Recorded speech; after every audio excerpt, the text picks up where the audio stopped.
Today, we will talk about how to get rid of a beehive in a tree and house. Let's have a look at the details. Bees are a key part of our planet's ecosystem and should be left alone when they aren't causing you any trouble. However, if you have a beehive on or near your house, you should take action. First, see if you can find a beekeeper who will relocate the hive for you. If you can't, either contact a professional exterminator or destroy the hive yourself. The first method is hiring a pro to relocate or exterminate the hive. Confirm that you're dealing with a beehive. Technically speaking, only certain kinds of bees, including honeybees, create beehives. Beehives are waxy, can vary widely in size, and are usually built into an opening of an existing structure, like a tree or house. Wasps, yellow jackets, and hornets, as well as bumblebees and carpenter bees, all build different kinds of nests that aren't actually hives. Leave the beehive alone if the bees aren't bothering you. Bee populations are currently in decline for reasons that are not fully understood. So, if the bees in the hive are not bothering you,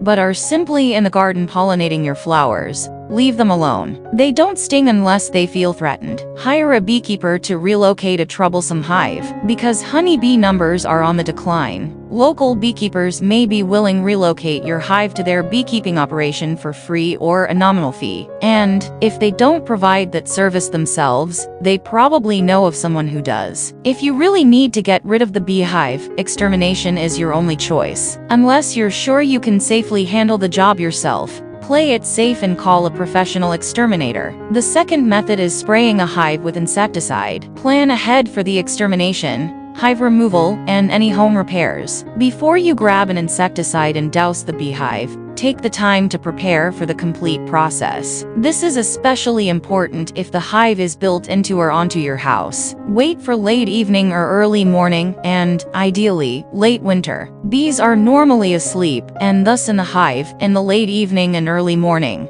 So these are the best times to spray the hive. In terms of seasons, the best time to remove a beehive is late winter to early spring. During this time the beehive population is smallest. Put on protective gear like long sleeves, gloves, and a bee veil. Dress appropriately for exterminating a beehive. Clothing is a very important part in the process of removing beehives. Light-colored clothing with a smooth texture is best for removing bees. Choose an insecticide that's intended for killing bees. Spray the insecticide right into the main entry hole of the beehive. All beehives have a main entry hole that is usually easy to locate. Repeat the process daily until there's no more hive activity. Check the hive the day after spraying it. If you don't see any bees enter or exit over a period of 5 to 10 minutes, the hive is almost certainly eradicated. And the third method is removing the hive after killing the bees. Remove all of the empty hive, or at least as much as you can. Once the spraying is done and you don't see any bees flying in or out of the hive, physically remove the beehive as soon as you can. Removing the beehive prevents other bees from moving in. Dispose of the hive in a heavy-duty trash bag. Use a contractor-grade trash bag or 2 thick trash bags to dispose of the beehive. Scrub away any remnants of the hive, especially against your home. It's important to clean the area once the beehive is removed. Beehives are full of bacteria, and any remaining hive structure and bee corpses will rot and smell foul. Scrub the area with soap and water for the best results. Seal off the area so a new hive can't be built there. If you leave the area open, future swarms of bees may build beehives in the same spot. Thanks for watching this video. Please don't forget to like and subscribe to our channel if you like our videos.